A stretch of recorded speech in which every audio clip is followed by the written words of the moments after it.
Good morning, poker winners. This is Frank Reese from keepcalmrebuy.com, here with the fourth video of the 1,000 Hand Challenge.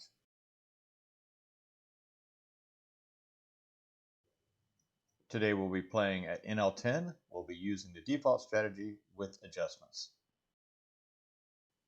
If none of that means anything to you, if you have no idea what I'm talking about, you can find details about the 1,000 Hand Challenge at my website, keepcalmrebuy.com. You can download a free copy of the NL10 default strategy at that website. You can also get details about the 1,000 Hand Challenge, about the default strategy, and about your plan to go from beginner to winner in the book Poker Beginner to Poker Winner in 1,000 Hands, Keep Calm and Rebuy, Volume 1. This will be our first buy-in of the 10 buy-in round. We are making adjustments, but it's important that you have the default strategy in front of you so that you remember what you are adjusting from. The first adjustment we make is that from now on, we'll be table selecting. So we open another table, put the two tables side by side, and compare them. Take a moment and look at the table on the left. You should notice quickly that every seat is filled, and then you should take a look at stack sizes. On the left table, I see 1, 2, 3, 4 players with significantly larger stacks than the maximum buy-in, and 2 players with significantly smaller stacks. So you don't have to be Sherlock Holmes to figure out what's been happening at the left table. The good players, or the lucky players, with the larger stacks have been taking the money from the players with the smaller stacks. But even at that, there's more money on that table that can be brought in by 9 players. So players have been coming and going, losing their money. This is the kind of table I call a meat grinder. This is not a table that we want to play.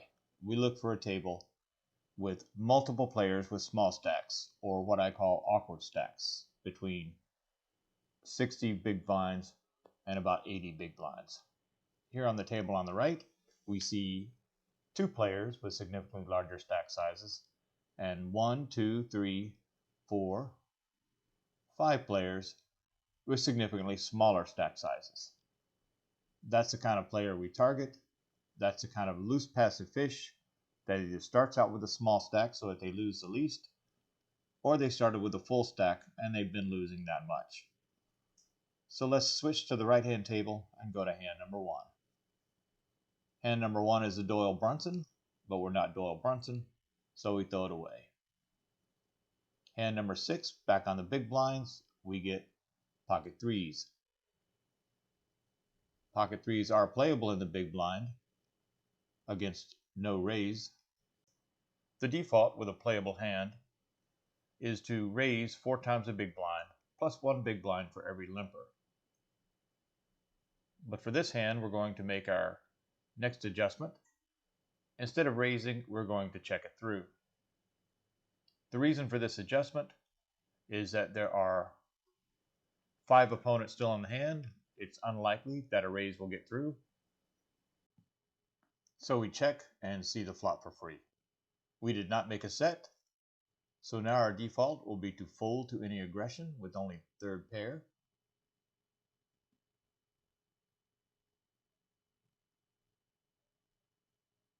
We get 1 min bet and a call. And a call. Now instead of folding, I decide to call also. There are multiple reasons for this adjustment, the most important of which is table image. By making this call, I look just like any other short stack fish. If either of those 2 large stack players are watching me, their table image of me is exactly the opposite of the way I intend to play.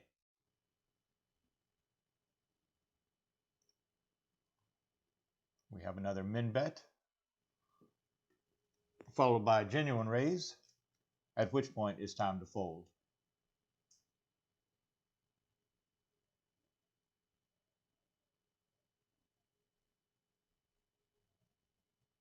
We fold and skip to the next playable hand. Hand number 9 is not playable under the default strategy. Hand number 9 is what's called a suited gapper, suited one gapper. As I explained in the book, suited one gappers are often good for stealing. They can also be limped in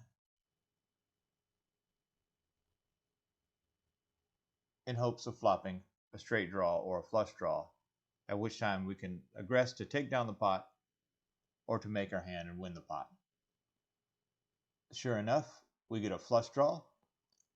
This flush draw is actually very favorable for our hand because the ace of our suit is on the board, making it less likely that someone has an ace-high flush draw, a nut flush draw.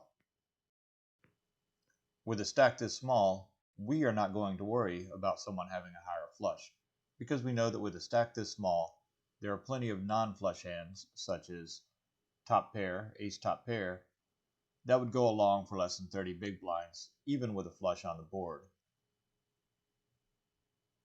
So we bet 3/4 pot, as the default strategy calls for with a flush draw.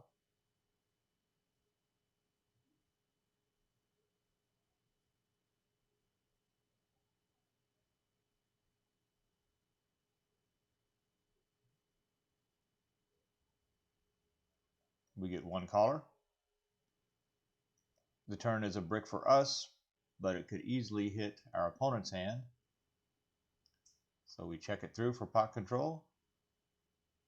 Now the board pairs with queens, second highest card on the board. Let's see what villain does. Villain is a regular stacker. We have little information that he's a fish. So when he makes his bet, we go ahead and respect it and fold.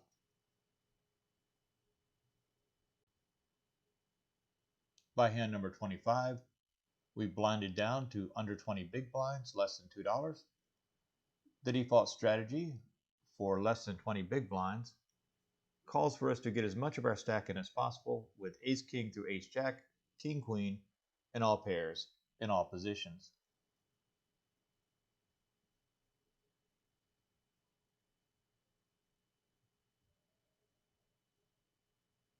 We get a raise to 30 big blinds, 3 big blinds. We call, hoping other players will call. Remember, the object is to get as much money into the pot as possible, not just to get our money into the pot.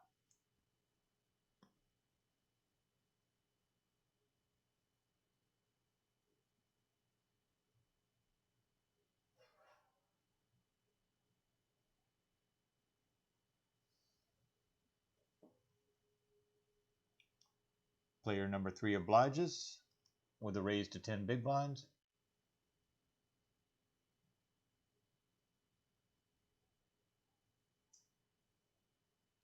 Player 4 calls, so we decide to push all in. At this point, we'll either take down the pot or we'll go all in with a strong hand. One way or another, we will likely either bust out or be back to 30 big blinds by the end of this hand.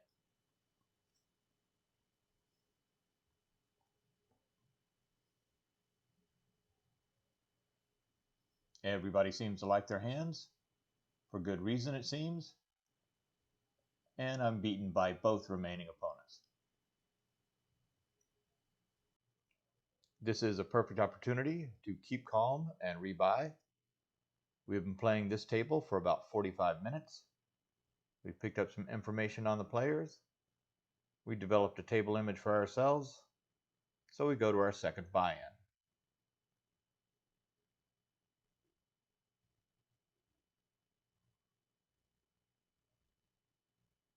Hand number 1 is Queen 9 offsuit. Not playable in the default strategy, and I see no reason to play it now.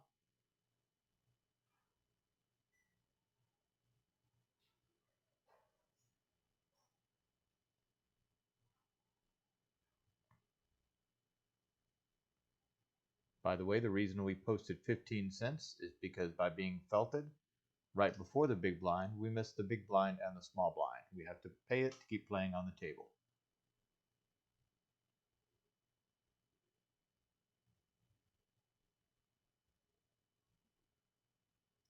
We check it through.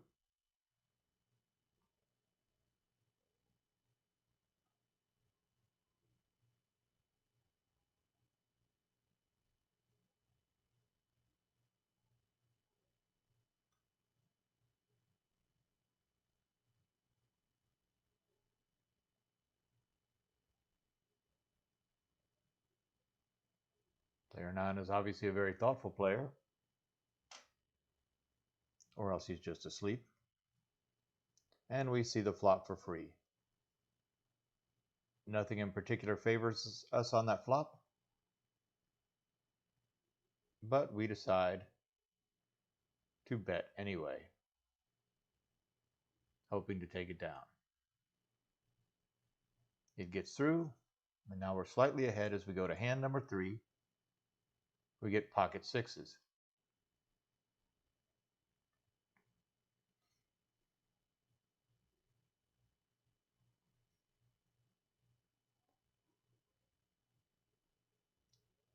Pocket sixes are not quite playable in mid-position,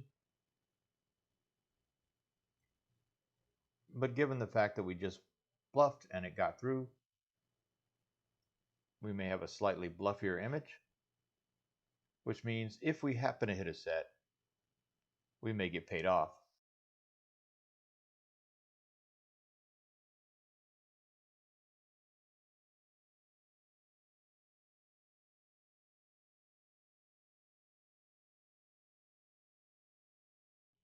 We decide to call 30 big blinds, 3 big blinds, and sure enough, we flop our set.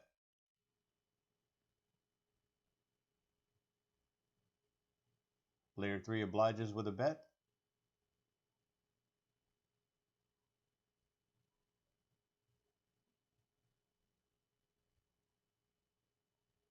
We think it over. We consider calling for deception, but decide to follow through with the default, which is a 3x raise. Player 3 likes his hand, raises us, we re-raise all in, and let's see what player 3 has. A straight draw. We turn a full house that would have beaten a straight anyway, and we're above 50 big blinds. We're at 64.5 big blinds. So it's time to jump off the table, putting the extra money into our account, and buy back in. Hopefully we'll get the same table. That's why we buy in as quickly as possible. And we land on a table with no other players. So we wind up waiting for them to find us another table, which they do. Unfortunately, it's not the same table. We post a big blind for hand number 1. 4-7, obviously not playable. Let's take a look at the table. We have 1 short stacker, 2 short stackers, 3 short stackers. On the left-hand side, we see 1, 2, 3 players with significantly larger stacks. But we decided to stay at this table anyway, mainly because the 3 short stackers are to our right. Money on a poker table tends to flow clockwise. We are clockwise of the 3 short stackers who are likely to spew off. We just have to be careful about getting into hands with those larger stacked opponents. With second pair, we bet half pot. We get re-raised by player number 3, and we decide to fold.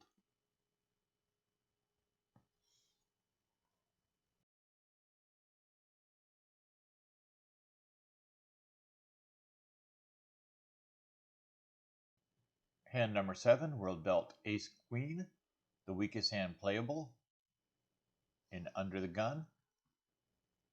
We raise to 4 times the big blind.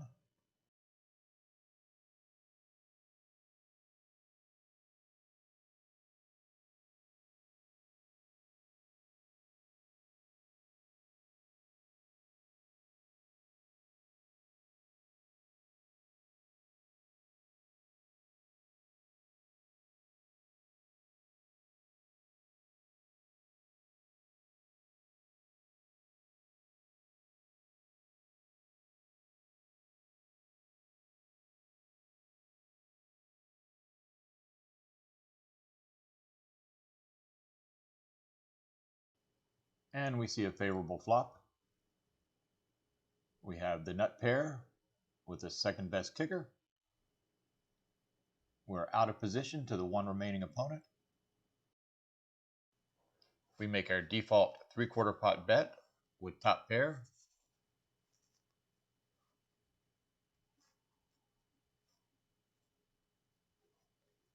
Opponent raises, and we re-raise all in, only to run into aces for the set.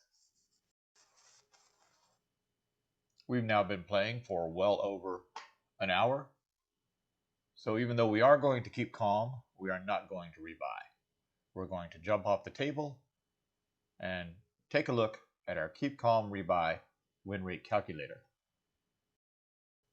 I pre-populated the spreadsheet to make the video go just a little bit quicker. First thing to notice is that out of 3 sessions, we had 1 winning session and 2 losing sessions. So our cumulative is 1.2 hours of play, 38 hands worth of play. We won negative $2.55, which is negative 25.5 big blinds. Our winnings in big blinds per hour is negative 21.8. Our dollars per hour is negative $2.18. And our big blinds per 100 is negative 67.1. 67.1. Not sustainable, at least we would hope not. We'll see how we do in the next 7 sessions. If you'd like to get the Keep Calm and Rebuy spreadsheet, you'll find it on my webpage at www.keepcalmrebuy.com. And if you'd like to learn more about the 1,000 Hand Challenge, you can read the book Poker Beginner to Poker Winner in 1,000 Hands, available on Amazon or on my website. Links are in the description. Also, please like and subscribe if you enjoyed this video.